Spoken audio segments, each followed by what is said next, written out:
nyanya gukorekana kira rituko nabariki baitu beandirite chingaki chance asengencho yao eariganie asobotengari butari no mubwekano.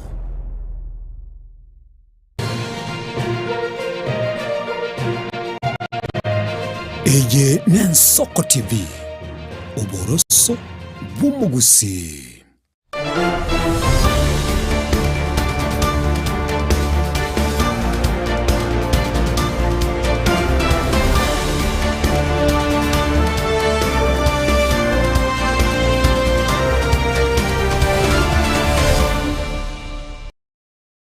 Emambia engia omurigereria bwensoko no kwegena kwane buna andonsi asore nigo gendete byana boigo emambia onigere ntwere ruchinsa ninye chiabo no mambia chabutokire chidai kemeronge bere igorongo kwarigania asomoro bere bwetorobeni oitoko chikogenderera gose kubwaterana naye kurbono wikachinsa isano ne mochumo gasobwirit koria rero unabotambe etorobeni gotokumurikira ari agendete gwateka ase chinsemo ao imeyense anene imeyense ya Kenya na boigo wikachinse cheisko Retariane Linet Nyambane inyoranga na bogotonyora asense moye mitandao yonsi ya kerero tubwatie buna Ensoko TV na nje na bokonyora buna Linet Nyambane torobini ya chakira bono tochiare.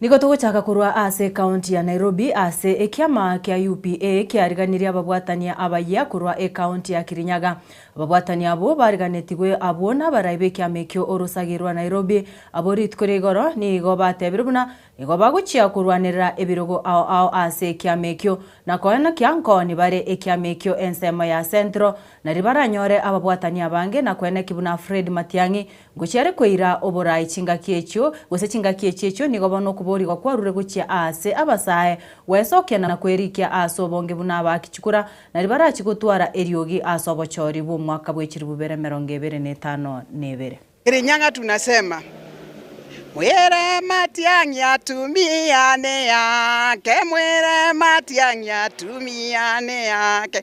Hivyo ni kusema waambie Matiangi wa mama ni wake na tunamgoja na tunatayarisha kura zetu na tuko nyuma yake, na ndio tumekuja kwa hii chama ndio tuonyeshe chama si ya Wakisii peke yao. Hii chama itaenea Kenya yote na tutakuwa na nguvu ya kumtoa Kasongo. Lengo letu ni moja, kutoa Kasongo ndio Matiangi atusafishie Kenya.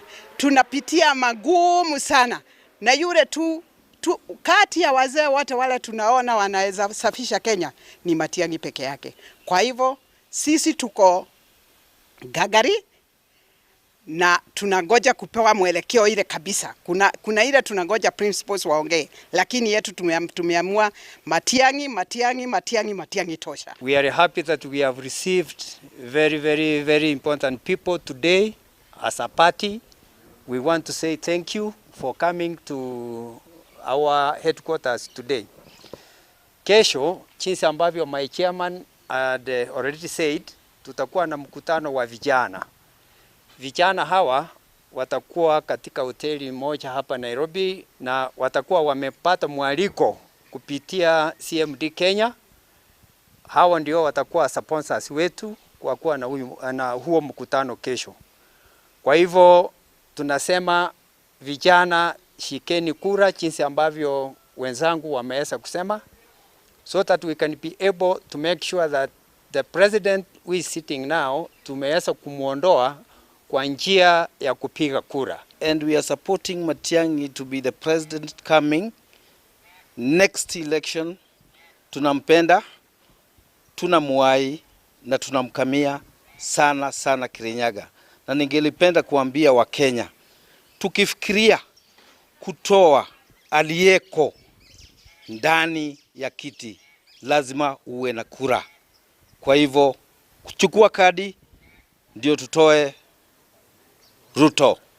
Leo katika ofisi yetu ya UPA tuna furaha sana sababu tumepokea wageni wetu kutoka upande wa Kirinyaga ambayo wamekuja kushirikiana pamoja na sisi ili kuhakikisha kwamba tumejenga nyumba ya UPA na tumepanuka sawa sawa.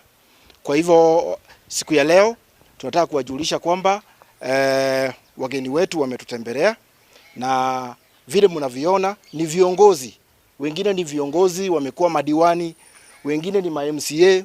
So ni watu muhimu sana ambao tumewapokea siku ya leo, na tungependa sana kujulisha wananchi wote kwamba sisi kama chama tumejipanga vilivyo na tuko na nia ya kuhakikisha kwamba tumeenea vizuri katika maeneo yote ya hii nchi. Tutaketeko genda kirase tuhakikisha chama ya UPA yatwalire emeli asense yonsi sense yaito ya Kenya totole chi ofisi kirase.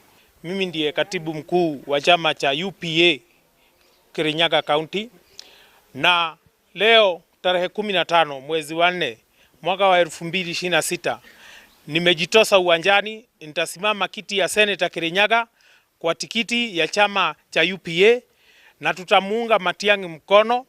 Mimi ndio katibu mkuu wa Kirinyaga Youth Sport Association ambayo iko na wanachama 8,000, na hao vijana wote tutawamobilize.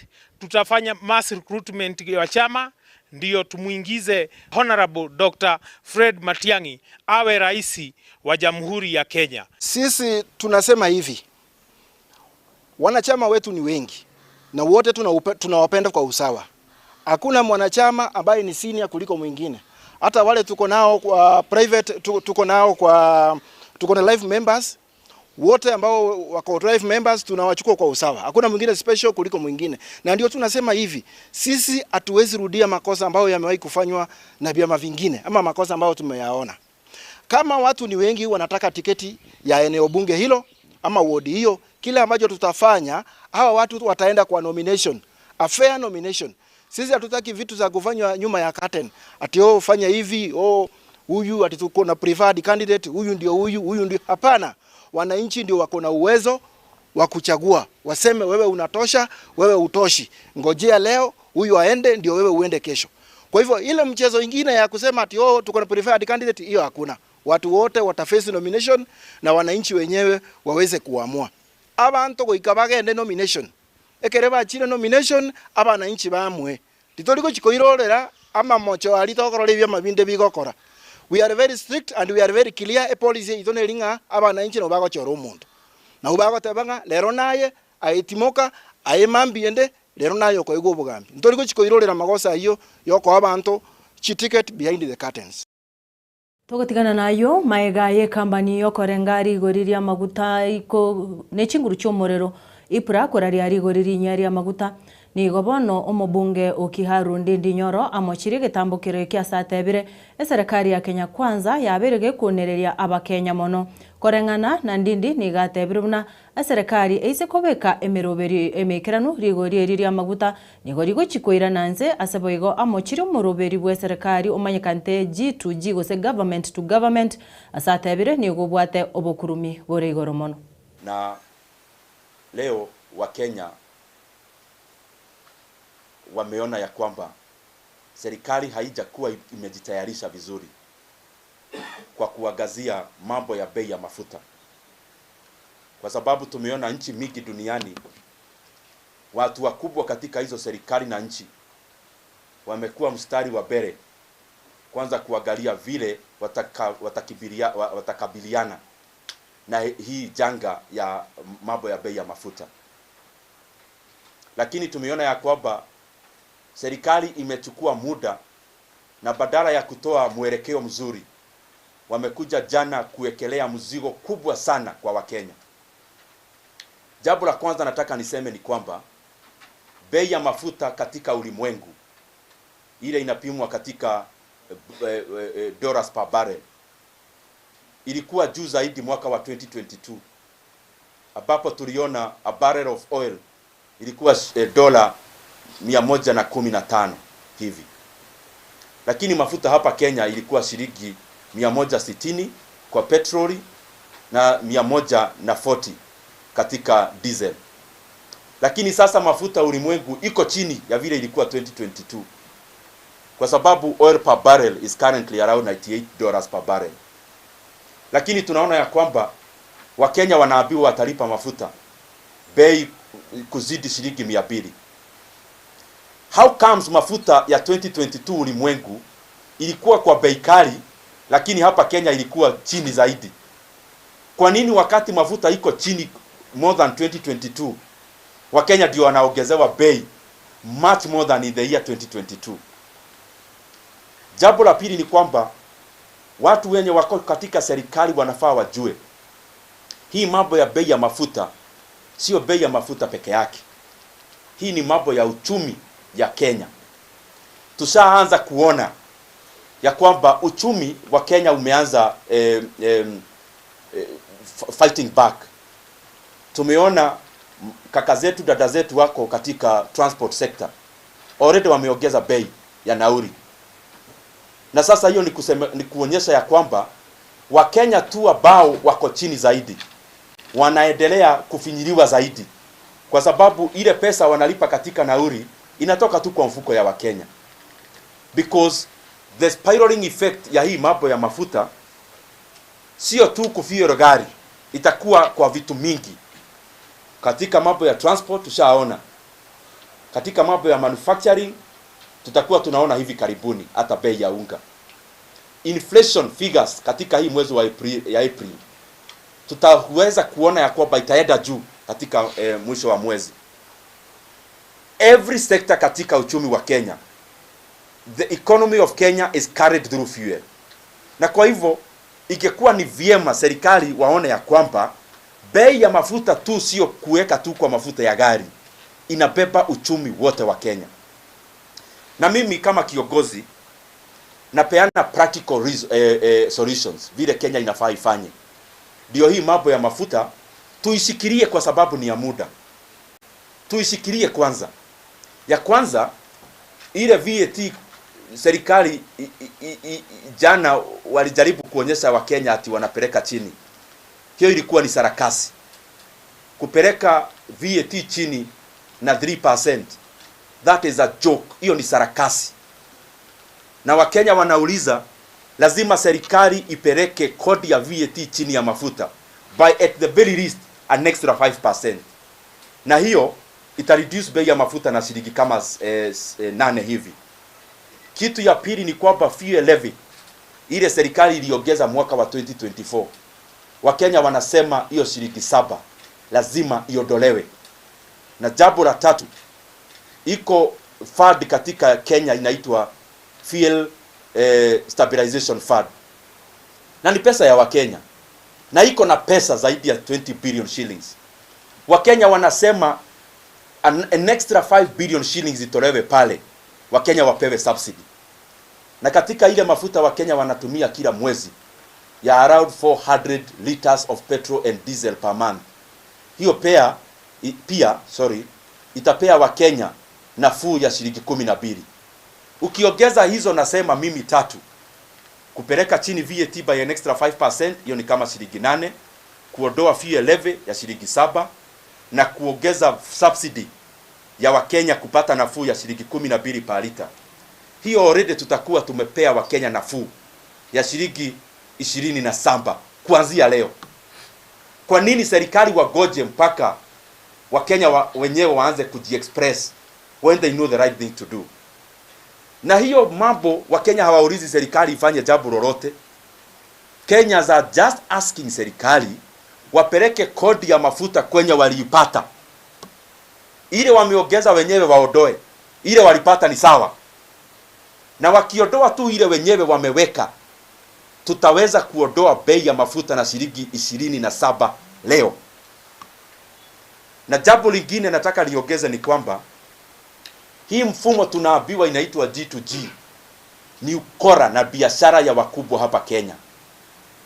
Itakuwaje Wakenya wanalia mafuta iko more than 200 shillings na viongozi wako serikalini ndio wenye kampuni za G2G? Ati wao sasa wanahesabu faida, Wakenya wakilia wakiweka mafuta. The leaders of Kenya, you should be ashamed of yourselves that you are buying money printing machines ya kuhesabu faida yenu ya G2G, wakati wa Kenya wanalia wakiweka bei ya wakiweka mafuta na bei ya juu. it is a shame na ya kuonyesha ya kwamba wakora tu wenye wako katika G2G wanapata faida Wakenya wakilia.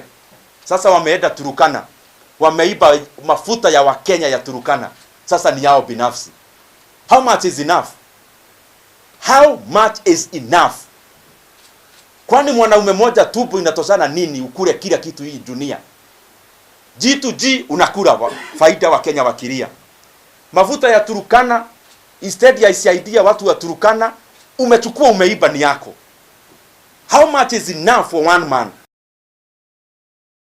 Tugutigara gabu ase ayabwatekaine nerigoriria maguta bono abamereri be serikali abamenyekante buna alternative government bamochirie serikali na kugikiria bakongurigori irinya ria maguta ase batebire gitambo kirekyo nugo kunereria nabo igokore maria abakenya ase nkwana yabamereri abu eyasometwe na Rigathi Gachagua nigo bamochirie serikali na goteba buna nigegendrete usenigegendrete kunereria abakenya ase batebire buna obokurumi bore ase sekteyo nigo bore obwekerengo kia igoro.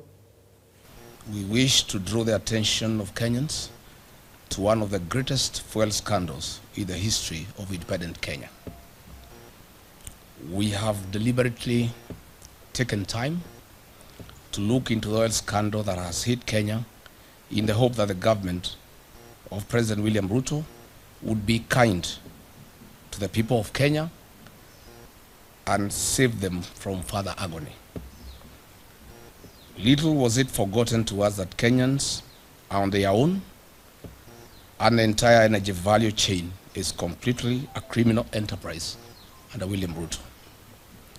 We wish to state as follows. On Thursday, the 2nd of April 2026, Kenyans were treated to dramatic arrests of former PS State Department of Petroleum, Mr. Mohamed Liban, Mr. Daniel Kipto, former DG EPRA, and Mr. Joe Sang, former MD, Kenya Pipeline Corporation. On 4th April 2026, a public statement made by William Ruto meant to hoodwink and fool the people of Kenya. He argued that oil cartels had been crushed to a halt. Further, he strongly stated as follows: that the international oil companies, IOCs, had not declared their inability to perform their obligations under contract. Yet we know that there was official communication requesting a contract review and price adjustment following the Middle East crisis. The other trio had resigned, yet they were forced to resign during the Easter weekend while still under police custody. That the three accused persons would be charged in a court of law for various offenses. The three international oil companies, IOCs, in the so-called G2G arrangements are Saudi Aramco, they supply diesel and super petrol; Abu Dhabi National Oil Company, ADNOC, they supply diesel and jet fuel; and Emirates National Oil Company, ENOC, they supply super petrol. These IOCs supply and distribute fuel through 6 hand-picked local oil marketing companies. But what was being hidden from the public was the real culprits of this scandal. The team leader of this oil scandal is William Ruto, Felix Koskei, and the abroad-based expert, the CS for Energy and Petroleum, Mr. Opiyo Wandayi. And a local company, which is a nominee of the international oil companies, IOCs, awarded under the so-called G2G framework. While the crisis in the Middle East brought about the conflict of the USA and Iran, William Ruto saw a big business opportunity to fleece Kenyans, as he has always done. Kenyans will recall the Brazil maize scandal of 2009 when William Ruto was the Minister for Agriculture, and he was fired by the then Prime Minister, the late Right Honorable Raila Odinga. Truly, you can't change the character of a man. In the so-called G2G arrangement, Gulf Energy, William Ruto's proxy, via a letter dated 21st March 2026, addressed the then PS State Department of Petroleum, Mr. Liban Mohammed, confirmed their inability to supply fuel and triggered a delivery default. Note that Gulf Energy supplies 4 out of 6, or 67% of the monthly fuel cargoes, leaving the other 5 oil marketing companies to supply the balance of 20%, or 2 cargoes imported under the so-called G2G framework. Since the IOCs in the so-called G2G framework agreement could not evacuate fuel through Strait of Hormuz and had communicated their inability to perform their contractual obligations, triggering a delivery default.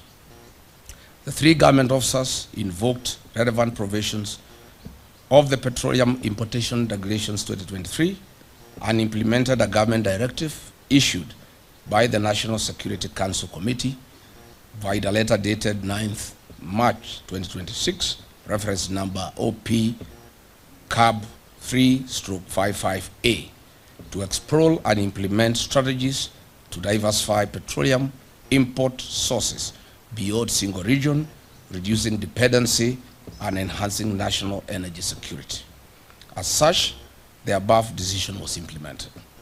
On 18th March 2026, the State Department of Petroleum, a meeting of the Vessel Alignment Committee, which was chaired by one Joseph Wafula, was held to review the supply position and replenishment plan. The meeting was attended by 13 local oil marketing companies.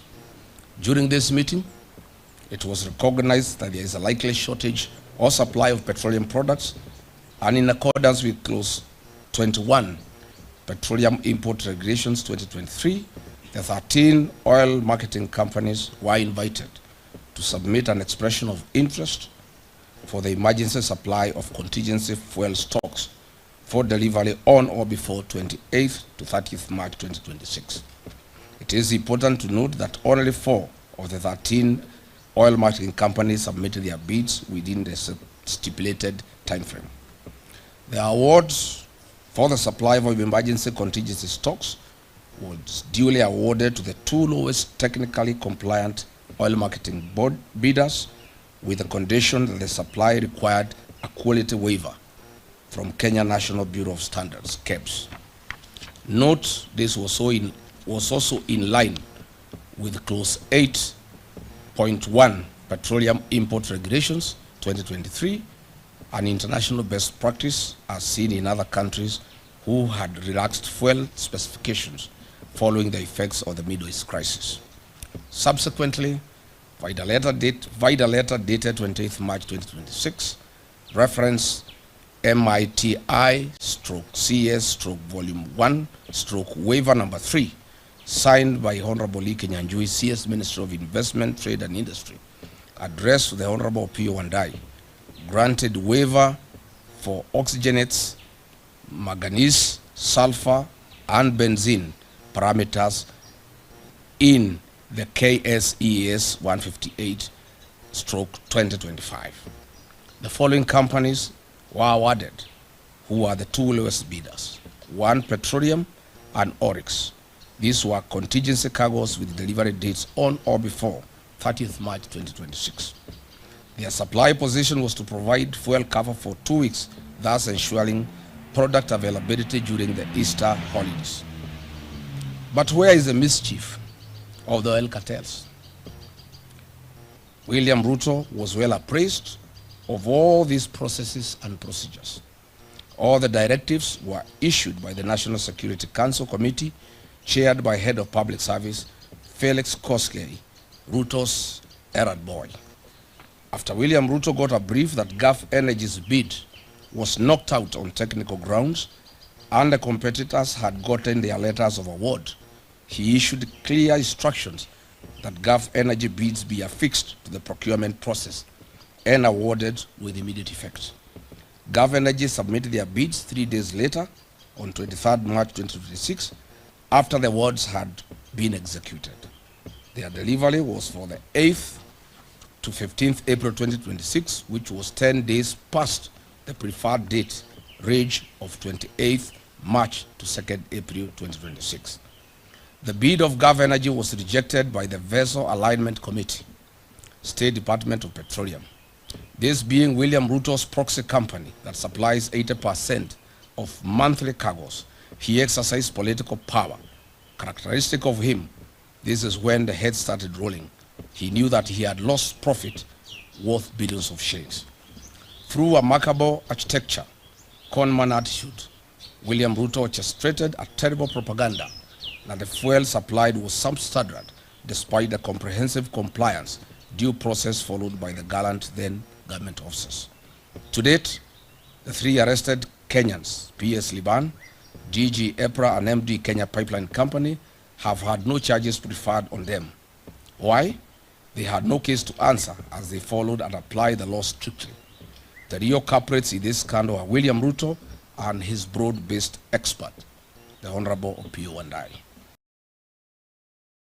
Togotigana nayo etaro yo murai bwense William Ruto ase county ya Kisii nigo yegeto mweri aburi tukore igoro aso murai bwense ainekeretie abamenyi bense meyo amagenderero nigo umurai bwense anyarete ko bagose konyari bagerio asanyate ko bagakwegerera eserekari kubwatekana n'obututuka n'ubugendete kwenekirwa abo ase sector ya amaguta chinga kicho abarai kurwa aso rugongo rwa Busie abo bikiranite ase ensemeyo nigo banyoeteri bagerio na kumwakera umurai bwense ya aso kwenyora county ya Kisii amoneri ya Nyamira aso kubairira amagenderero ao. I want to announce to the nation from here in the middle of Suneka, in the middle of the people of Kenya, that though we have had challenges of war in Middle East that has resulted in high fuel prices across the globe, in our region and everywhere else for the last 2 years, because of the G2G arrangement that had made sure that we have constant supply of fuel in Kenya and that we have managed to moderate prices. I am announcing today in the middle of people here that the fuel prices that have gone up, we have stepped in as government with 6.5 billion shillings to reduce the cost of fuel. We have also stepped in to bring down VAT from 16% to 8% for the next 3 months until we make sure that we have gone through this phase, because we want to cushion the people of Kenya from fuel prices. Munasema tuendelee ama tuendelee jameni? Kuna wengine wanasema ya kwamba ati kwa sababu mafuta imeongezeka na imeongezeka duniani kote, wanataka kufanya maandamano hapa Kenya. Mimi nawauliza, tukifanya maandamano bei ya mafuta itakuja chini? Itakuja chini? Si lazima tutumie akili kupunguza gharama ya mafuta? Na tupange tuhakikisha kwamba ile vita inaendelea ndio inatuletea shida iishe huko mahali inaendelea. Kwa hivyo mimi nataka niwahakikishie wa Kenya, serikali ya Kenya itafanya juu chini kuhakikisha kwamba bei ya mafuta haiendi juu zaidi, na vile vile kuna mafuta ya kutosha ya kusukuma gurudumu ya taifa letu la Kenya. Wakenya hoye! Wakenya hoye! Tunajenga soko pale Riana. Tunajenga soko Nyamututu. Na hii ya hapa Suneka jameni, tafadhali na waomba ni wajengee soko hapa Suneka.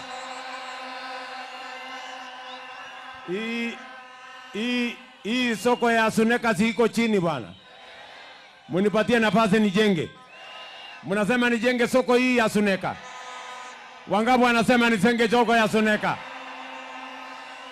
Basi sikizeni, mimi niko hapa na PS wangu wa mambo ya housing na mambo ya masoko. Hapa Suneka mimi nitawajengea soko ya ghorofa 3. Ati soko ya ghorofa ngapi?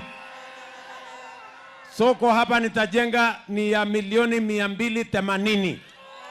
Mimi nataka nitangaze, munipatie mwezi moja, nitakuwa nimetangaza kandarasi ya kujenga soko yenu hapa. Wewe bwana Simba Arati. Simba oye. Wewe boss. Gavana. Niko na maneno. Unajua sasa nimekubali hawa wananchi amri wametoa nijenge soko. Wewe utanisaidia. Hawa wafanyabiashara wakati mimi najenga soko utawapanga mahali utawaweka muda kidogo ndio mimi nimalize soko. Soko itanichukua miezi 9 peke yake. Alafu watarudi sokoni. Your Excellency, mimi tu nataka niambie wale watu mtu hajui maneno yoyote juu ya anything. Kitu ikitokea wanazungumza. Mafuta ikitokea wanaongea. Kitu housing ikitokea wanaongea. Your Excellency, ignore those characters.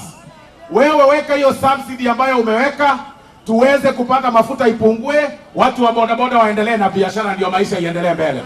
Kwanza kabisa ni kukushukuru kwa sababu ya hii airport ambayo umetuletea hapa siku ya leo. Wale wengine walidecommission hiyo airport, lakini wewe umeamua kuicommission na kuitengeneza upya ili watu wa Kisii na wao wapate airport. Wale wengine hata airstrip walishindwa. Maneno ya uwanja wetu wa Gusii Stadium walishindwa. Maneno ya University ya Nyamira walishindwa. Maneno ya barabara zetu walishindwa. Lakini wewe ile maendeleo ambayo umetuletea Kisii, hii maendeleo haijawahi onekana tangu dunia kuumbwa. Wacha tuseme hivi, mgala muue lakini haki yako fanya nini? Huyu rais tulipishana na yeye wana Raila Amolo Odinga akatushinda na kula 1200. Siku hiyo tulikuwa na serikali, tulikuwa tunaringa hapa na chiefs na askari kutoka sijui ni mapenzi ya Mungu ukatubwaga chini. Baba alipolala akasema kwa sababu ulitubwaga chini, rais, tutashirikiana pamoja. Mimi kama deputy party leader wa ODM nataka nikuulize tu, wale wangwana wa UDM kwa hapa na wale wako katika nchi mzima, rais means well, the president means well, but there is some characters who want to lock the engine from within, or who want to throw the spanner into the works. Relax. We will form the coming government by all means.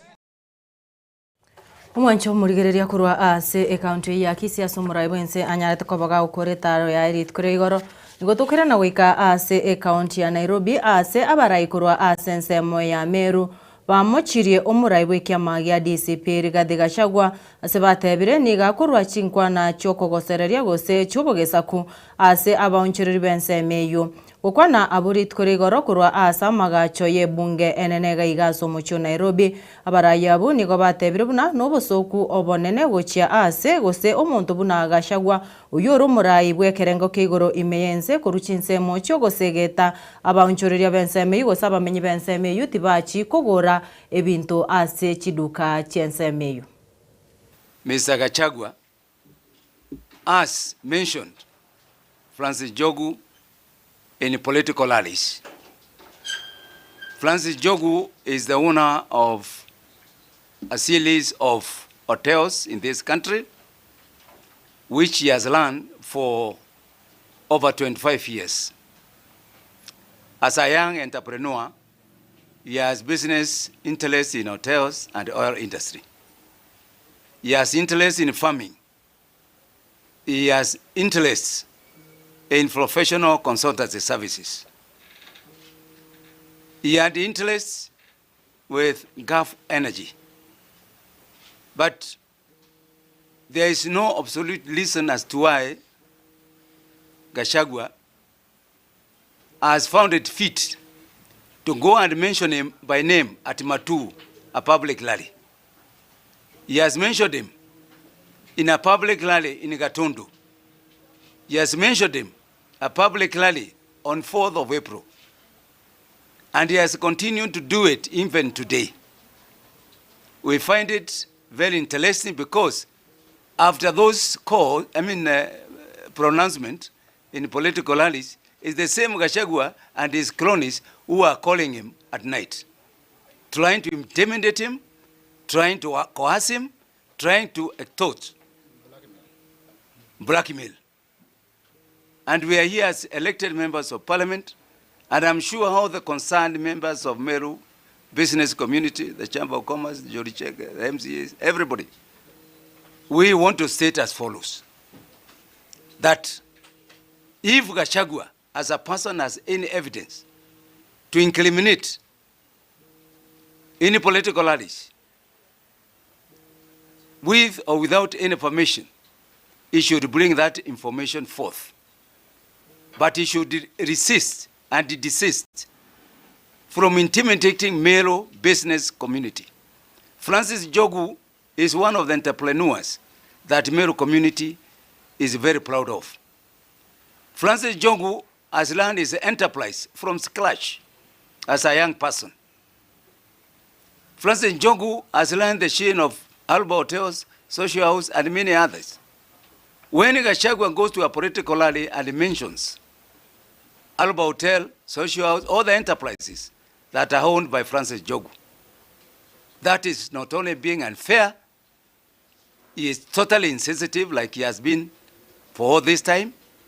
And as members of Meru community, we want to tell him there are so many business people in Central Kenya. There are so many business people in this country.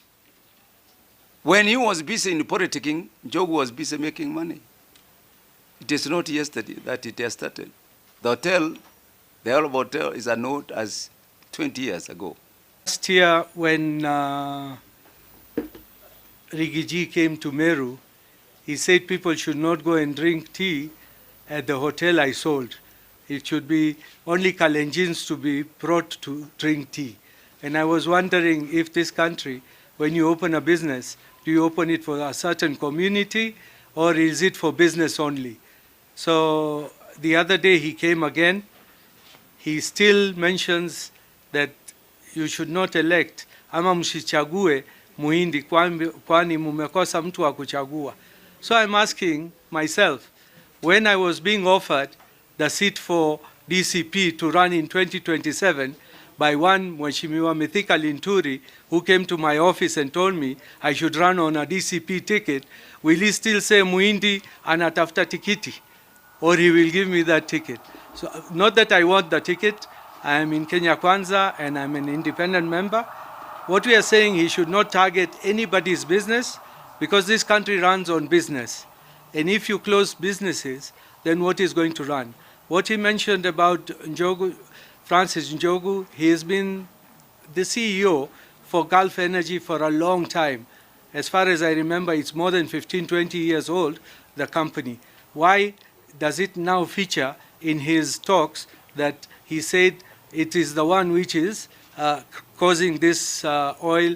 We know where the problem for the oil is the war between Iran and Israel and USA. Prices of fuel have gone up all over the world. It has gone up here in Kenya as well. So long as we can get the fuel, that is what is most important. I understand inflation is going to go up, but that is a short-term measure. But why single out Francis Njogu in this whole matter? That is what we do not understand, and we think he is against the Meru community and the Meru businesses as well. Na kurwa asoroboti ururwa abarai kurwa asensemo ya Meru abagendete kugikiria omorai wekiama gia DCP Muskeriga Gachagua na tuguchikuchira omotimoko omoke omurigiriria nkwiranande asegekeke kerbosio asensemo ya kabere omuroberi buna botambe tugutwara omogania so bonega mogeni twikire ase studio tuguchikumurekera anene obuya bwe byombe ase omugusi ayo amonaya damange tochiare nkwiranande.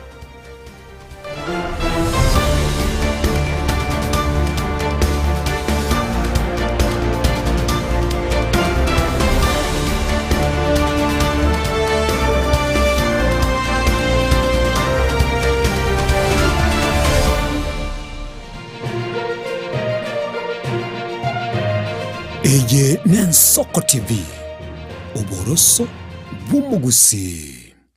Je, una ndoto kufanya kazi ughaibuni? Mwakala wa ALM tutakuwezesha kutimiza ndoto yako.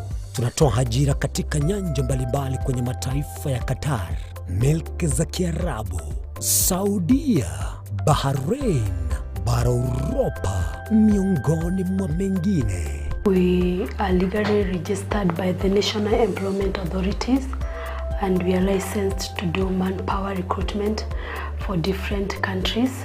Currently, we are reaching companies in UAE, in Qatar, Russia, and we are hoping to enlarge our boundaries. Kwa maelezo zaidi, wasiliana nasi kwa nambari 0721151500 au 0729690571 au unaweza kutembelea katika ofisi zetu zilizopo jijini Nairobi katika jumba la Delta House, orofa ya pili, chumba nambari 204 katika barabara ya University Way.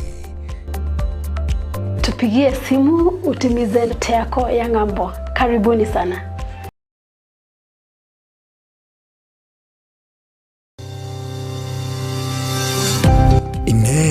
Nuganete betri uratumia segari yao ebetri ugucakirimo ugakweba ebetri ulegene cinga kichonsi ebenga kiyeriberera gosenga kiyobokendu tawe candika Autobat Kenya Limited no tuligigiga asinginchao nigo tokorosia na koni chibetri uratumia cinga kichonsi chibetri uratumie asegari enke ebasi no nyaneli kurukuru. Tunapopitia pale kwa gari yako tutahakikisha tumeweka na tumekupimia charging system ya gari na pia tumekupimia battery na kila kitu itakuwa iko sawa. Alright. Sasa na ikileta shida kabla hii warranty ishe itakuwa namna gani? Ikikusumbua kabla ya warranty utakuja, alafu tukishaiangalia tutakupatia battery ya kushikilia tukiendelea kuangalia yako. Talia yoka na battery yechinguru. Battery ya Autobat ni battery ambayo ni spill proof. Kumaanisha hiyo battery haimwagi acid ile ambayo iko ndani. Hiyo battery imetengenezwa na calcium. Kama vile tunajua calcium hainanga water loss. Kumaanisha sasa hiyo battery hakuna wakati ambayo inakauka hiyo acid. Asamange twakirisimi namba 0739697855. Kwa wale watu wa kujamstatiwa, wachana na battery kama hizi. Tumia Autobat. Battery ni Autobat.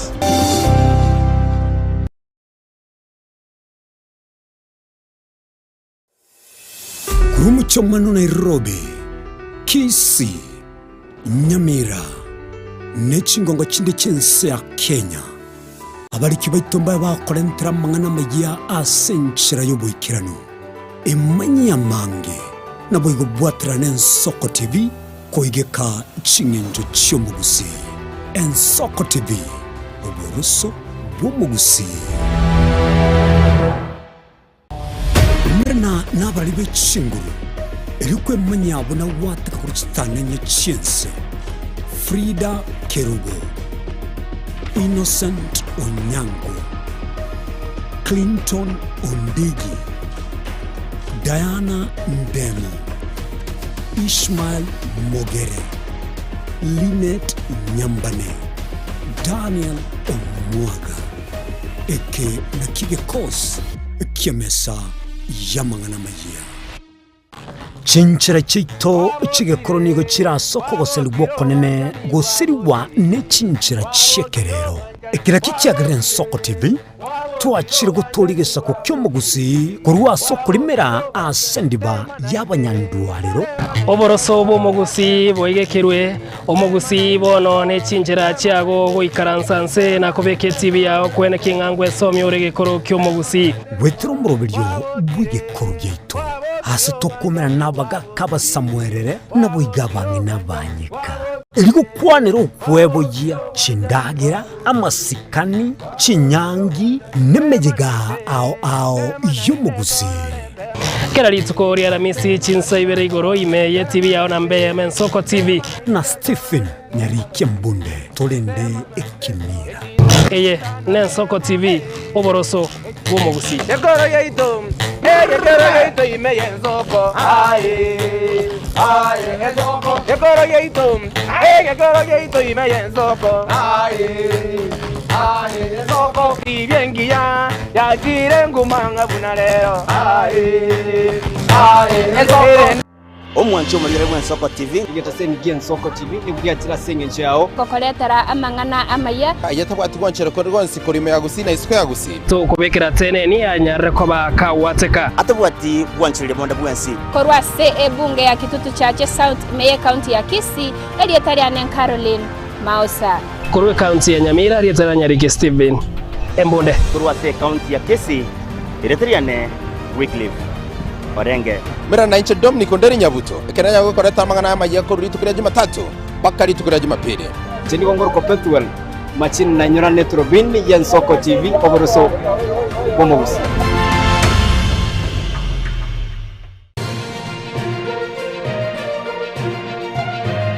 Eye ni Nsoko TV oboroso bomogusi.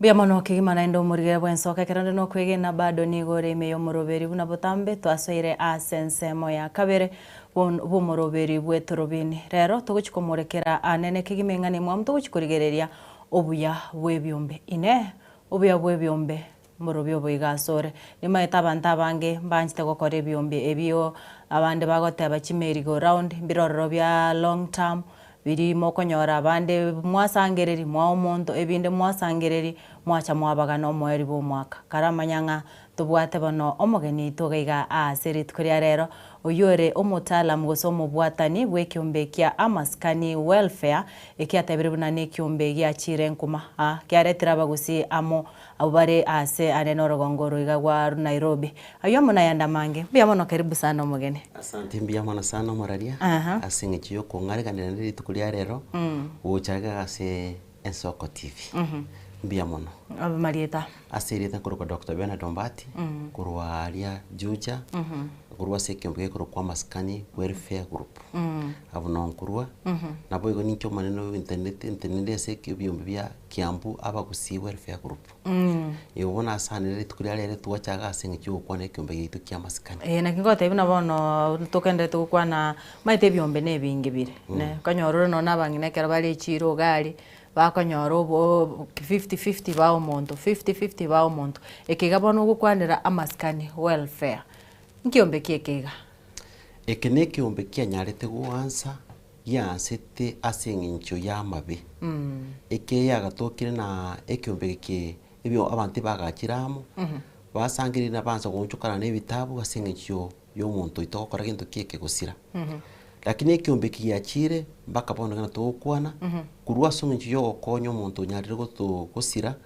mpaka kikacha kuikara goetenera ke register kintu kurke CPO bono iga kabere community based organization igo nkonyogara kego konya abantu bari baito bari witini Juja nabande gwita kuruchuja mpaka Nairobi igo nkinyarete gokonya abantu bari abange ekiombe kiga mwaka kikiachagete ase ekiombe gitu kia maskani yo giansete omwaka 2012 iyo kiarire myaka menge kero giansete n'abantu balinga abantu 20 asa abantu aba 20 igatoe kana kero muntu asirire igo bayarenga ko begasie kumusana bakenda paka abantu bari batari ase kiombe baenda kubasaba bali ase gwetera ase gitawe bakarikira ase gitawe bakona mbu yaba ikaransense ngaki yitengera nege chairman lakini kero giansete ni group etabwati chairman etabwati omuntu gutanga omuntu urubune entenera ocyura sangerere kira sangerere batumira omuntu uyu bamokonyo genda gusi ocyiko okobguchi gusi tokoratiri ko babuya asenye nchugonchukana nege tabu nega siarenge nkomono ekero bakini abirege nkomono weke mwaka 2019 bakarombo yabanya go register une kiumbe and the social work kere nyarete ko registered boigo ke karosi ntukurke constitution bono gikanyara gwetinira bune kiumbe kire kenyene kebwate shere yaye kuika bono iga ikebwata abantu gweta 200 bari active members lakini ase kiombe Kenya kuburu bantu batari active igo we are supposed to be around 600 people lakini active members bari amari tabo are register banyorobo ko banyale gukonywa there 200 people yeah. Mbia mono sana, mbia mono. Inkwana nere watebire gabo nga ase kiombe nkwanya kuburu bantu bari active na bande batari active. Kero kende kero mwari guchake kiombe kiga. Ebirenge byarengo ama buka mo kurigereri gose nkurigereri muri nubuya kero kende none nyangi ga gose kubanga none kero montabo abwate emiyega. Asante. Actually eketo kurigereri sing ekerenga kieito kia maskani. Intobege intobwate intokoroke constitution gose intobwate sheria ororo. Eshirie ngoto kunyore ngoto konyere ase guidelines. Nabone kiombe kieito kia maskani intobwate intokoroka intobwate vision. Ege kirenga gitu kirenga kereno kyonge kyobokonyi lakini keto chitukuri obokonyi obori chinjira chinyinge kunyora twali ngabana baitumbaro babwate eshida se school batakira banyale gukonywa ekero bakonyurwe erire bacho koba ebyongosi bya padai nto abwate gokonya goitira sabantu baitu babwate obutaka kunyora kwenga abantu baitu babwate obutaka kwanyona inkira kitu anyale gukonyana ekirenge kenege kiombe no gusirana oyo rense muri nyore ntokora kaikuita piriti abantu bonsi banyale kolenganana baro gusanga barense pi patanyara gukora gento kike patanyara kwenyara wasanga imbara obrale igoropi bari babwate na bari batabwati twasirana twakora gento kike tonyara gukonyana igo gwitira se kiombeke twanyale gukonya bari babwate uburuire kusangira umuntu itunari nyagetari obero for almost 1 month into kuganya bako umuntu yanyare gusira tumaye kuja kumuchangira ego to kunyara kumuchangira ekero niya samwe tuwo moyo akweyana igo tuwo chichamo ndubwate ntokuruke committee a special committee ekogenda bakase oyo iturwarete bamurigereri bakorene kimana rwarete ekyabantu baro chingondi ugonzi muntu akwenda nyose mpana dazare nyomba mutukabira tendagaki chiama ni ndwarete mono sana igorasi mututu ale komite kogenda oreke yarune ekemana rwarete twama gukwana gukia se kiombe ekiombe Kenya gokoreto gokonyi gukia soyo minto igorete ostwara bokongwa se kiombe gitu kyambasikani anyare ko bakagutugumagega na ritu ntubwate ntokorege kwatapiriti ikwitapiriti ondete yora ona anyare gutugumagega asengencho neba ninsare gosini gorare pora you are active member in the welfare again tongere wakwa ne kiombe kigia chage to mwaka 2012 wikabana gatoro mwaka 2026 gyakorire miaka 10 ngeko gere kiombe kigite nini. The first thing we can say that again take tangani is the discipline. Again to yakabere we enhancing the social cohesion ntorete to obomo ku amo twensi again to kende is respect. We have to respect the governance, that is bali in leadership again to kende trust that's mututu waro bwegenu and transparency ebyombe binge bikugwa sengejo yo ya transparency ekero mwanyora kwesansi ni nekero mwanyora kibesi kinkeigo muntu wasangena na yabegete suti wasangekera kwa ndo chimwayo na yabogorite kare bag ko chire ndagera arafu cyoma gusangena agari ase kiombe kibesi cyakorere ndo kike kiabaga kirenjire kwikirana kiri kirororo abwe ekiombe gekubwa so bwango sana lakini kira abantu they believe in leadership ye kiombe therefore all of them possibly gutora baro bwegene nabo ekiombe gekonyendera gutirina kirana kinyare gusuka mutwe mbia mono ebyombe mbirororo monana totebe ebyombe bya makweri nchibuna ndega naro ebyombe bibere bikugwa sengencho konyora chibese kwanyora nyene oyo kubati chibese treasure asigo tomugo chikwanyone namba yako bekerwa irinde ochugotomera bali namba nero konyora eri ye treasure mwato marire kero kyamabe ochotomera ori onyorera bakongo ebyombe bibere byagura nande byagusebinde kemo kya bibere kya Nairobi gaiga in fact byanse Nairobi nagusie toteba babwatani bonse bare ono ikikino kero kimika kati kimobegete gose na kimogosangirira chibese toteba no ama member na nyororo bokongo naki chibese chigo kora chingikere esina na kwera sibinde bese gutumuri umanya konyora bone in the process yebese gutumu kwanyora uri taire bese yonse ekangya atari kwegu bese yonse igacha gikabano no bese itiri gutumupi Asante. Actually, when we started our welfare, I took it to one state welfare. We had the same problems. Ekerna so take your baking of Kialingo. They were using the treasurer was the one who was receiving money. Lakini kerna so to we na correct na the mete corona to kagori account. And this account iego so immediately company. Messages buna chibesa chiko to chibesa kyonsi pit is no money the treasurer could receive. All money is supposed to be transferred or deposited in the account. Yira ekorukwa maskani welfare group. Ekero chibesa likuwa atumire a message direct yeko so treasurer. They nominated as a chibesa as a message chiko ba chiko tumo. Ekero chi atumire go chorro therefore treasurer niko na treasurer ambaye ni mwaminifu. Treasurer anatuma message anaandika kwa Excel. Kwa hivyo anakuwa updated kwa WhatsApp. This is a WhatsApp group. Ero created ba chiaba kiro yomo onya gakora as WhatsApp yaye. As onye muntu tabuga ti WhatsApp bara batu bate katururu. These messages they are supposed to be sent. And after any ekerto anyu lusire one of the umuntu ito we have to convene a meeting.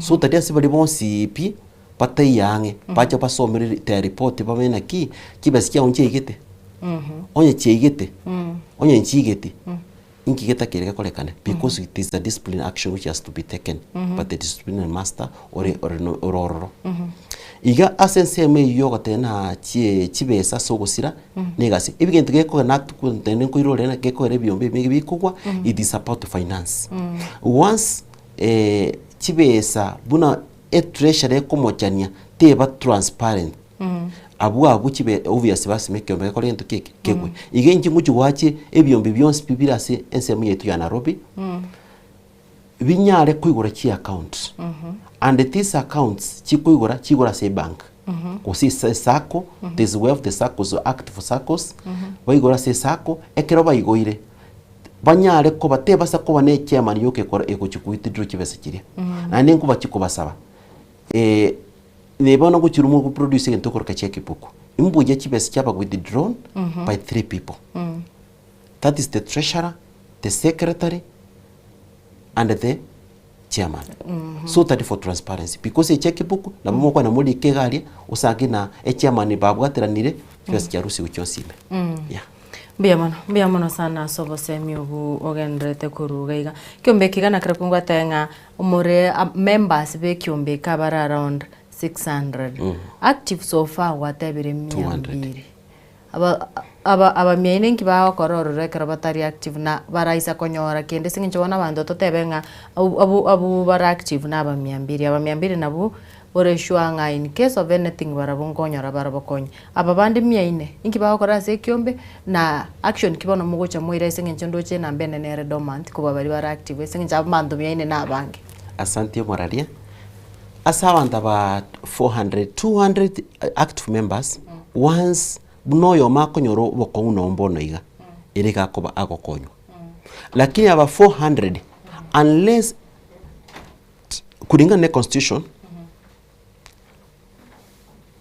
unless banyale kuikira ni kusibarwe fines banyale kuru fines kiri kyonsi pi bali banyale konyoro bokongo barwe onye mbali kurwa these fines ekarwa fines therefore tuwa kuligerere because never talking kwa nyo robokon igo okuru kibese chikwaganya 3 months twara kuligerere kwanza ikena bwana rukibese cyase njo kwa rucyumugoso no muyiboli aruwarite mono batetigange cyenga kana kibese kirinde nganye kiri kinyinge kiko cyo koyona nuna ne chama igo rasma to kuligerere kera tuwa kuli for that 3 months it depends kama umekaa for 1 year ayabona gocho buno muntu munya even if your name is there eke kama onye wachiete na tu au kutoa maybe kama ulipata kazi mbali inaeleweka lakini tuko na watu wengi mtu bwata abantu bande who are just working bakora muna Dubai but they are sending their contribution we have other people who are working in Nairobi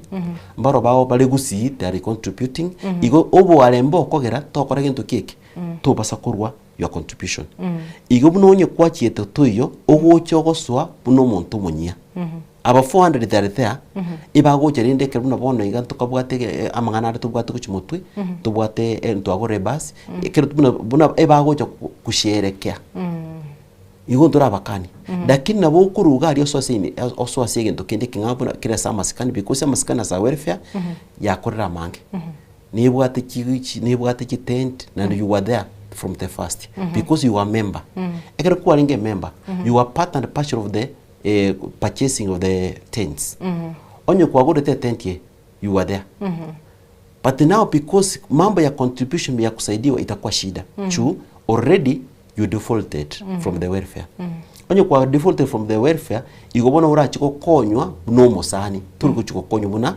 welfare ekya kuringa ne constitution to kunyara kurwa se welfare to kurwa welfare go bintu byao ekyara nkwali giteke you fronti okurwororo aibi komonyene igintu nayo chikotenkeri na kiasi asense mu ya welfare abantu 400 or 200 na bago konyo up to now for now abantu bali 400 itura bakonyo buna basani unless ibaji chipa so ase company na ninjira tura so ase company onye tura se welfare yeah mbia sana so kogendra kurwa obosemi obo abantu abaiga 400 bado nonde kero kendo mutu alikuwa arenge kibarua egasiga ike kabutoka bono sinyuri kogendera kurwa ikiombe alafu gosebo kimanuro che buna bokongeterero no bwate mambi tubwate bintu bya kongera bono gosinyu ikiombe ngurwa ndagera ngogora ngo bitambo kiro kimokwira mwaranga yaya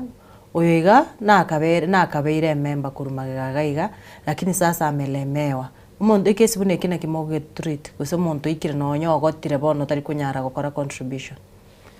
Asante mbia mono sana kulingana constitution yaitu as a welfare we have the principal contributor we have the principal contributor igare olubweligete lakini we have the core principle uyoro mukungu igo tutena kwa mfano onye musubati onye principle ya sinyiru wakana therefore the core principle because we treat them equally na bakora gento keke na bagwakana onye kabugate kwa mfano abana because they are under the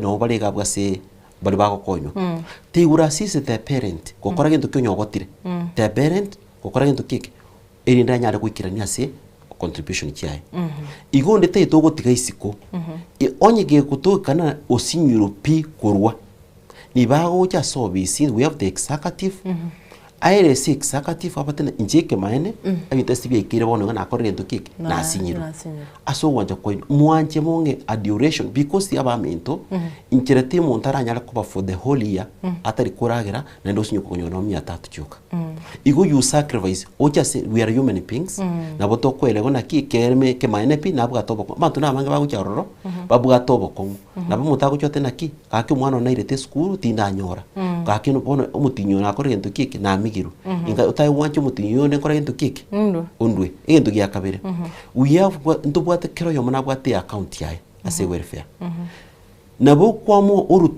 10 pop per day because since you have the account therefore account yawe guchikoba gento keke eguchikoba active ekere account yawe yabe active egere tuguchikotwara obokon litukuri tuguchikora gento keke guchikotwara obokon chibesia chikoba depleted ichikuchikurwororo kurusi wororo chinyara kuchikokonya igonchira teyo montara atebe gosoyo member atena osinyiru wakana igone uri utari serious ase kiombe ebona mbia mono kwanyere kwerera tutena ndekero mundu watebire ngana nire gwatenga kiro mundu ni gabwate account ya se kiombe mundu naruta gete kurwe kiombe na contribute gocha maite kiombe ni maite kinga insurance sometimes na bokorwa lakini ayato gocha konyora bokongo bokonyo bantu mbaroro ndeshwe kiombe ki for that 10 years batanya gukwero gose batanya kugakonyo kugani buyandiri gosa mundu akwero bono Kristo eseniare bune yunga bono ntagete gotige kiombe kiga because of 1 2 3 ntagete gotiga ningiche bono monge kende ntigerende kiombe sengenja I've been very active member na contributory records chane achire up to date Ose no yenchiri up to date yari asenta ite gutikira yari asena atigete kurwero nya last year. Bono kende ngero robone karonta ite gutika. Asante bia mono. Agwakwa ne Israel wakwa ne bia sana ine atingi insurance. Kale tena kulingana na even the insurance itself. Ngate na raka ndone gari ane sana. Ngakina ra bole tina ki. Ngaki miake yo na bekire gari ye. Nanya konyora accident. Nanya konyora accident. Oya ndo batena ibesi mutai wacha bora ngira nili wana wami. In short, according to the constitution of all welfares, because already you have just submitted your money. Naende kuchia endi chiri chia konyire bari bwa toboko. Refunding back the yero. Because already we have assisted. For example, unabona we sat down, we purchased a tent, 2 tents. Alafu bono otena bono tete kumanya kure kurwa se kiombe kente tengende. Etoko ntubutule kwa kero montapo kuri kero bintu bya ende. Ya etenti yege koromo konya rentisha gutengo nyamore chibese chibese kwanza ngai gocha ngonyo ra chire members ngwira na chire members. Asante. Echibone chiko to konya for the growth of the welfare. For example, welfare ye nyumototara nkoenda turi mutu asinini because welfare ko ibintu mbira yakorire. Weithira si etenti ye bono. Ekiombe gitu kya maskane kero gyansi tenki abwate tent. Ekero kitabwate tent, we try la level best kero mutaka purchase akaruchi besa. We purchase the tent. Tent yeke tu purchase tent indangani. Tokorna yeka na toka ndeta nyakonya kondensia ya korire bia abantu bakamenta. Kera abantu bamente tokora kero muntu kero tokubeka tent yamo bantambari guisana. Tokogora na tent chigakirenga. Ibere. Chigaikaibere. Tugaza ko kondensia tent ye. Eke tuanza ko kondensia tent. Tent ye tukarona ki kumbe yale bitoki. Kera yale bitoki tokora. Ekero moko era se kiumba abategereri. Last make kiumbe kimunyale ku mutu wa vision. Agwa vision dia linga tent yoka. Tu aburengerete toko nyale tukure bus. No ontete kukuira bono. Morena kikiumbe gitu kya masindi yasukete. Irinde bono tutigige ndokeriye tu alenga se welfare. Welfare tukanyesha from the welfare egaswa CCP that community based organization tukanyurusia community based organization tukanyere company sasa mna tokwa na amaskani za company yaru kurwarega kurwekyo welfare for now is a company is an investment ekorwa amaskani investment limited erikia bagusigyoka ekero tuikanza tokarosia we registered as a company and we have directors of the company. We have the shareholders. Bonus shareholders mbali tu kwa na 200. Bali 200 kero yo mwana subscribe akatena kin tota kole ngento kike tutware vision na siko tutware a project. Kurua sema chiema ni birogo tokaramu tutware project yenene. Therefore we decided to purchase a bus. Biamono kigima biamono sana omurigiriri ngaitenga nigo gendete konyora obosemia oyu akurukwa Dr. Bernard Ombati kurwa ase kiombe kemanyikanite buna amaskani welfare au kyanyare ko bagagotwerera buna nigo gyachagete ne kiombe kya bata abante 200 yakinire wikabano ega kyari kya bantu 600 lakini active members yatebere bari bara active bono ega nabantu chimibere bamako igure bunanya ko bagagotwerera bachagete ko ne project yebikebike konya kugora chitendi ebirogo wikasa to ikiribano ega agototenge kiumbekyo nigo kyabeire bone company kyagurire ebus to kwirana kuragenda mutimo komusinene kwirana ndasore erinde anyare ko bagagotwerera bone ebus yiga kerabanye bwate bune kiumbe na kibono obwaito oboige karo bwachire na kingonyora na inje na kiribo kuongera SMS ayo muna yanda mangi na wegonye kubwate nganende uragani komobori ni maito bututukano bonge bogendete kwenekirwa ase byombe kochindo kwari bagonyara ko bagwa kesi migwetera se number ite studio eyure 0788666663 usana bokurika ujumbe yawo gabo enye gutanga na erinde anye ko baga konyerigerene kwira nande egekegeke kerebosyo.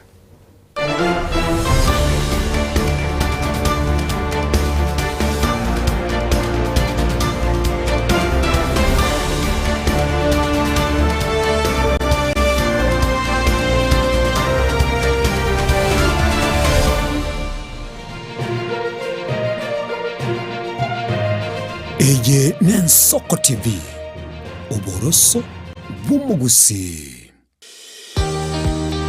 obutindi n'obusumbasi amate ninkikere tokore asamarieta ngoro ko munyagitari bosire koru Betami Rehabilitation Center. Betami Rehabilitation Center togotoka asegusi ensemo ya Gesonso na Nairobi ga ogoche ensemo ya Ungatarunga Xerian Road. Ime ya Betami nigo togokonya abantu bari amaruna amariogo yogotindi asariri obongo bwabo. Togokonya abantu buna umwanafunzi orenge kwende university ongere gotumia maruna amariogo yogotindi amosariri bono yaikireke wango guikarwari kwanya oroyo onde orenge kwende kanisa utigire onge yakonywa mariogo yogotindi na amaru abasari erio twabaretaga Betami twabarwali erinde obugima bwabo bwirane gochaso obugima obi asamange twakirisimia namba 0706840844 Betami Rehabilitation Center lichi buri gukora kingatare icyobutindo.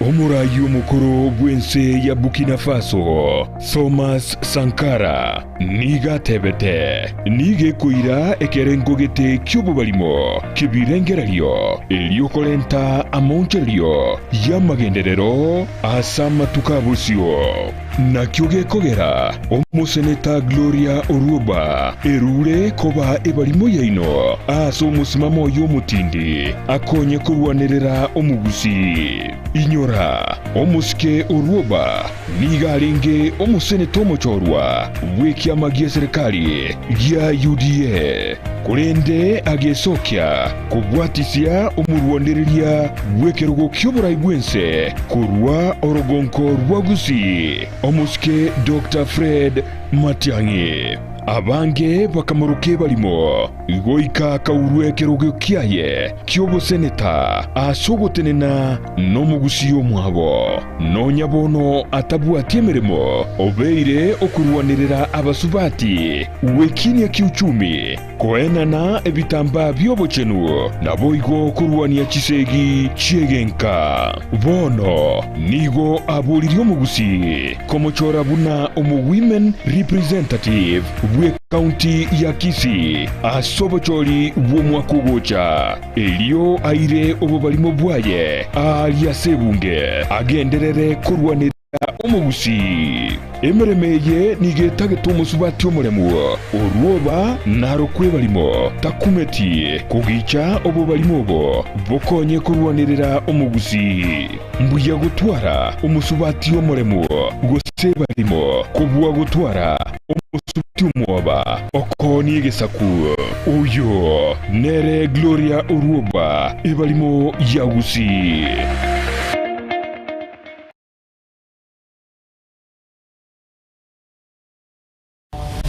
Mrna nabali b'ekishinguru erikwe manyabo na watika kukitananye chense Frida Kerubo, Innocent Onyango, Clinton Ondigi, Diana Mbemo, Ishmael Mogere, Lynette Nyambane, Daniel Omwaga, eke na kige kos kiamesa yamangana maya mugusi omwancho murigereri niga ruete asensemo ya Busongo orogongo rwa Afrika agatara agasoa asense ya Kenya agasoa ase county berechi yagusi Kisii na Nyamira na nene monese bitunu biri twanchete kurendo mugusi tachete gotegera rororo obero gotara asense nkima na rero tugotore asensemo ya pipeline omwancho murigereri aso mugusi anyare ko bagasoa na gochaka kwerigeria asenchera ya bene kurwaiga pipeline omochi o Nairobi ntobeto koretera emegano ende yonsi ili okorekana etana ino mugusi na nene monense yonsi ya Kenya eye Ensoko TV ili etaliane ni Innocent Onyango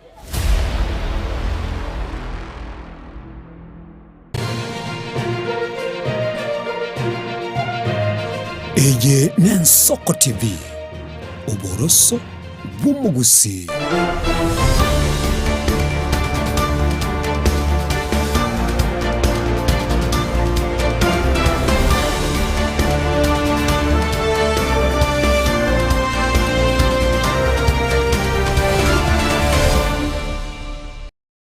Biamono na ndo murige bwensoko kero no kwigena nga bado turaska ni gorega bwasore useni gogendete gotengere TV yawe kero gendete konyora obosemia anene kero tokonya kumurekera obuya bwebyombe ebyombe biriye bike abo konyora nga kero kende ngogo konya kere kero bwata bokongo bade Dr. Mbati ebyombe ngora nandi nonyengusi konyora matanga abeire kera matanga abeire kwa manya konyora bantu mbali guchanga bakuriye records bata maya ne kenyoro bata yanga tanya kurwa na bwata madeni bono e family yatigiro musigo yo ekikerengere kikere wona yoroje asante biamono moraria ekina kitoenda tukukwana igoro ya obuya bugo tukobase kiombe obuya bwoso ase biombe eke biombe bi ngokonya birasara nene kwa ndole gusibina wakwana moraria wekaka actually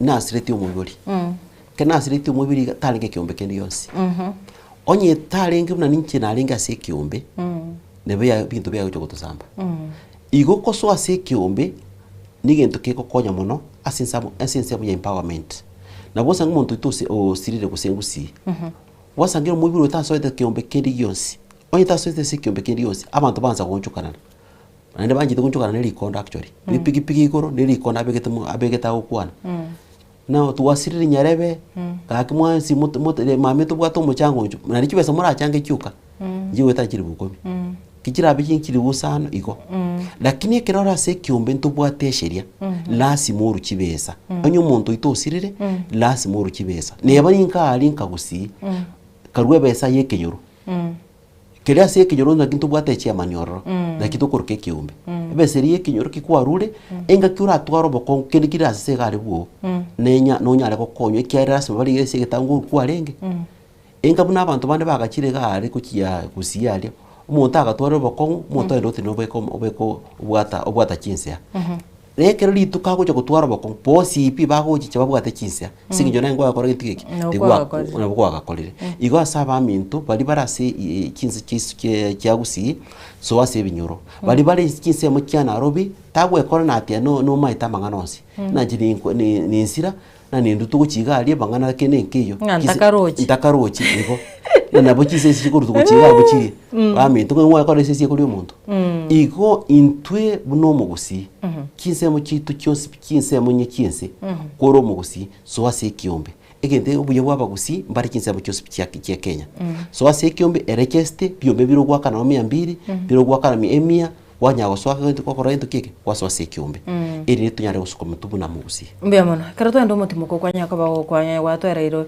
ekiombe kiga kya maskani no mwage chagete gocha buna bono ega mwatebire mu bwate project wanya kwa moko ore basi basi ebono nero nagani kero kendo era rumurigere yo kurigete na bakumetwa ne basi eketora abantu 200 bone basi ene yangu asante mbiamono pasi ye na abanyakiombe ba maskani ne kira yama ko abanyakiombe ba maskani ekero twagorete pasi ye we registered as a company once you register as a company ngoye gumorege ntokuruka a certificate nisa a certificate ye nibwate in corporation ya shareholders ekire bwate shareholders ntubwate meet the minimum per share igo kero yomo kibesa kiri kirure kero yomo nari ni kirudire se pasi ekia tubegete minimum etubegete 20,000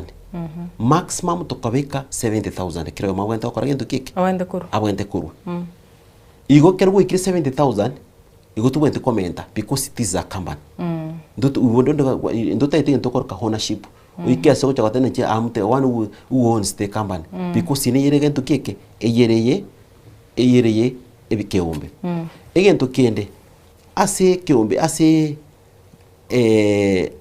our members ine kyako benefit kiro monto ori urwete kibesa ase keombe keria uyafu ntubwata maramutwe nguikature akero mwako eri kama hii pesa kiaro siwe kikiri kibesa gete kuna dividends nguikiro mwaka yetu mwaka wasagena ki abantu bali suku pa ko amandasi yako tioka gali na bakata nimbo ateke ombe kuchikali we ntu bwata anyo meeting we sit down with the shareholders to ate ingintu kituta itekokora chibeze kiaso si account to bagane gosi tokora certain project kero gendrete gukwana Dr. Mbati ikomete goteba bona ebasi emwe agurete no bonchurire guchigokora gose na kimaite na ebasi na bego bagabu monye beke nona nonyene ya imuki ya kore biashara ekra bantu basirire yaenda turiko richiga funeral services no nere ngimga ekerenga kyenkere kekega asante ekero tu ikaranstes at the shareholders itwa roche na egari ekero twanyeretire tigeso asobonjurire ekeri gari to guchukunyetiga ikaranse tego tokonya egari ega guswa asobonjereria nabo igishida kira abe yatokire guso uyo muito itosa nyari gusiro yo mwabo nabigari nibwatekeri tokubuga tumubere tokore tukike twende tuikeka lakini meantime ekire gari eroro twatebete tigaso asobonjureria kire asoira asobonjureria yaba kera rituko koletere kendi genya goswasi account yikiombe igo igatwanye bitase asense mu yobonjo ebese bone gocha kera rituko totebe na matatu mu Nairobi gaigago kera marago bango nyororo manyene na maiterenga ya rosi na maite conductor yakanire goseneri mmoja yakanire driver ye ega musigari na ariechi ekikindi na kyama etenga bone bese after yabekirwa amabuta kiri bwose ni komi gose ni sano kyatigara inubona senge nchondo chene kyombe nabanene more abange more nambeyu nakimogo chikwene ki accountability yeiga mu mayenga chibese chika na chichiaswa nanga ichigoswa bona kero conductor parari umarago bayare ya esabu ngokwe guchibese asante ase kyombe that's the reason we said from the first kuna kitu tunaita transparency we nominated a committee abwa sekiombe tubwate bali bateneta sensemo ya transport bali bakwene kigari ye kigo cha marogoba igente gitangani kibesira ya rosi because tubwate ring ne company twanye bekire osisi sake mini isi sake twanye bekire ikira marogoba kibesinki cyo so account kare kya so account abwa abun ko reflect rente a treasurer number kuna nominated number ke to mana ki how much money chabere konto ya korento ke chabere corrected egento kende kerina in a daily basis gari ko bere inspected ase kurara ko bere inspected because bera soke ito kana kimo entrebe ya chiete ya enda ya korento ke yanye tuomeri igora sime gari ya korento ke ebe inspected yanya korrekana na kiya korek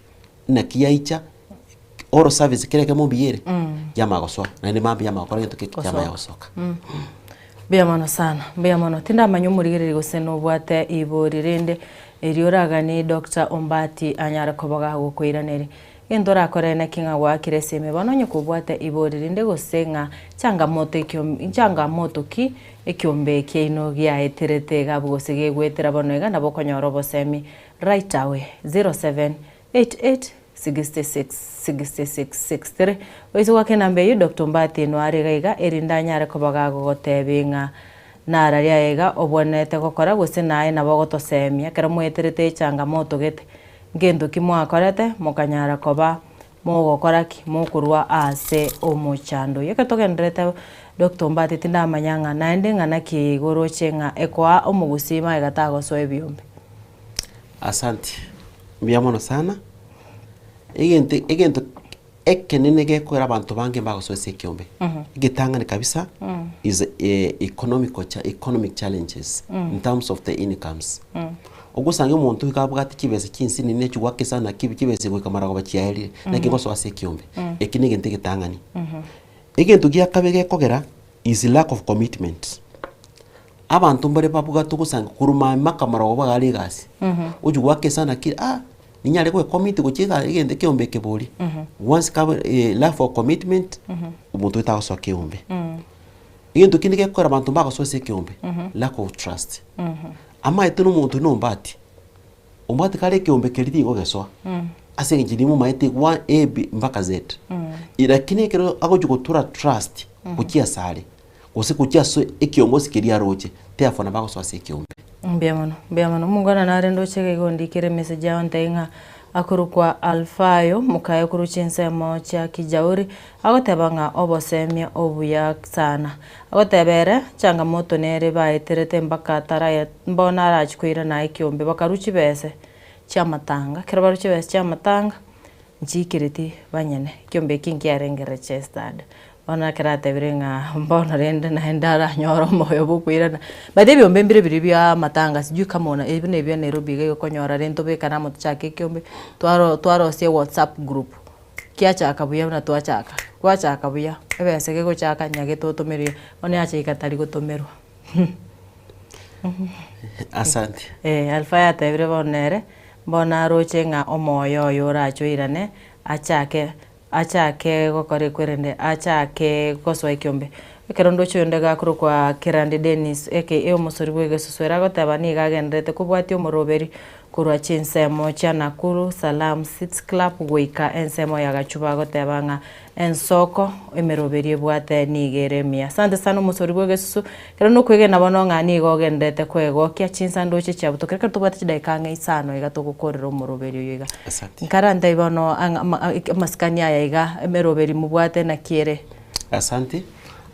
Mbia mono umuraria ekintu gukwana siri tukurara isa ekiombe kya maskani buna twakwanira kiarua kurwa sensemo yekiombe ya kire CPO bonne company company we have already purchased a bus ya 33 seater bus ye bono imishoti mbonere injira gocha igoteracha ya kire toratina kidura keke gusi ya chire bone itugo kunye beka launch ina kweke gusina kidura kiroke launching gosioria itugo kunye sioria on Sunday tare 19 na itugo kunye sioria our first bus aikorokwa amaskani ya amaskani na ile bus no nyora no mpara nelikira amaskani ni bus yetu chuko launch itu begete bune ekiero kerelio ko kia somo gusi ore Nairobi and the diaspora, that is including Kajiado, Machakos and Kiambu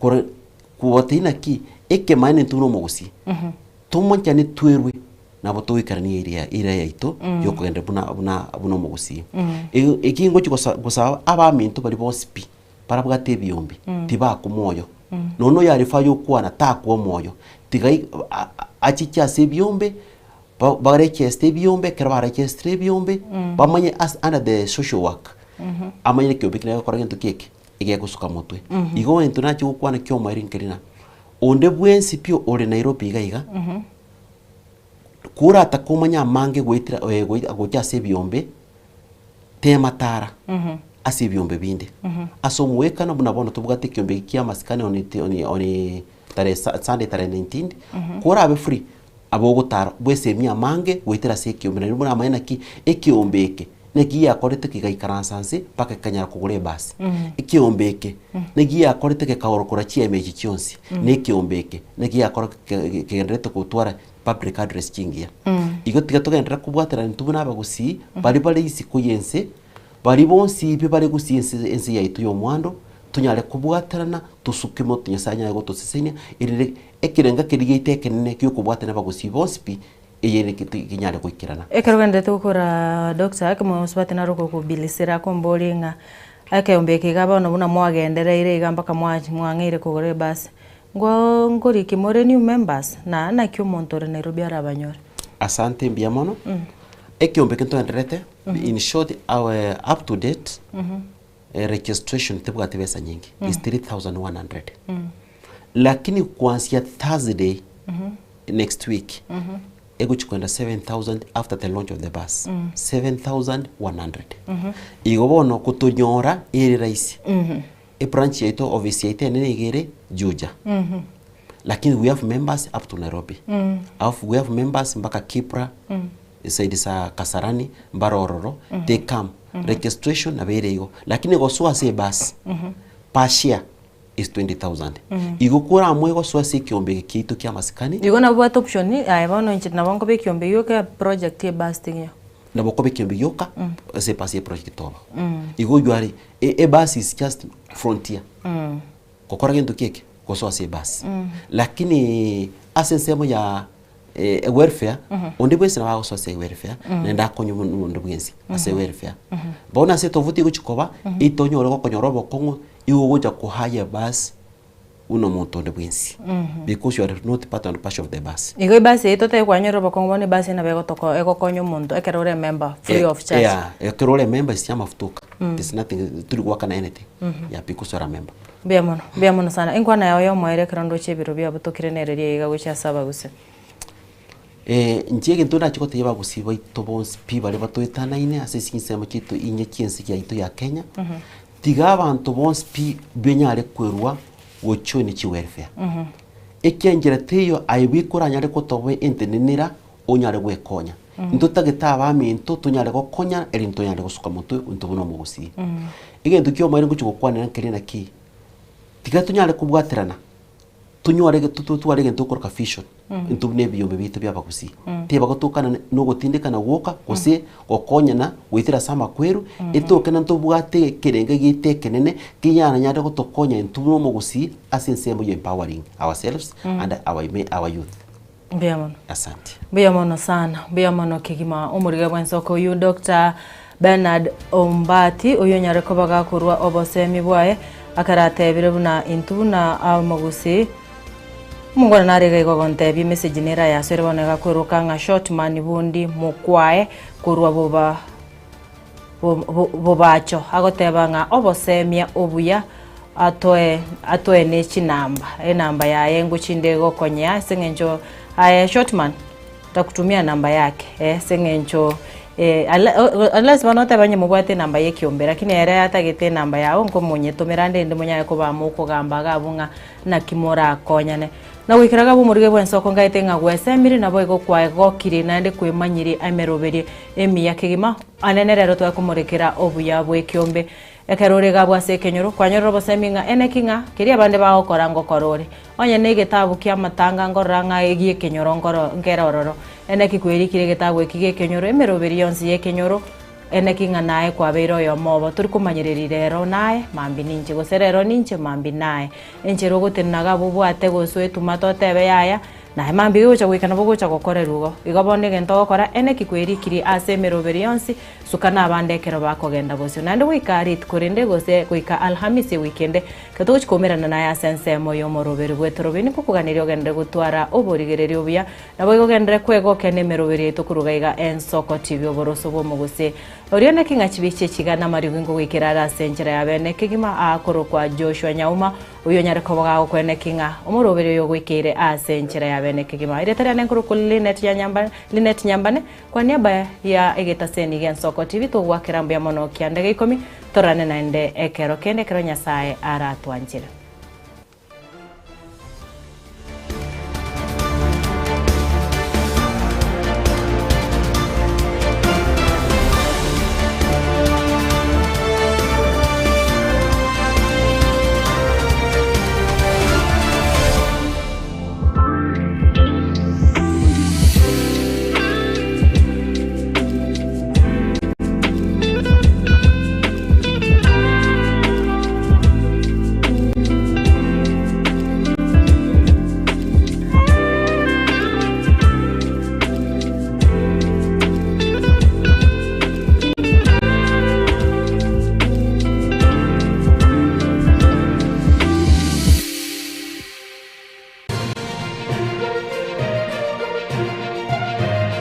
Eje Nensoko TV.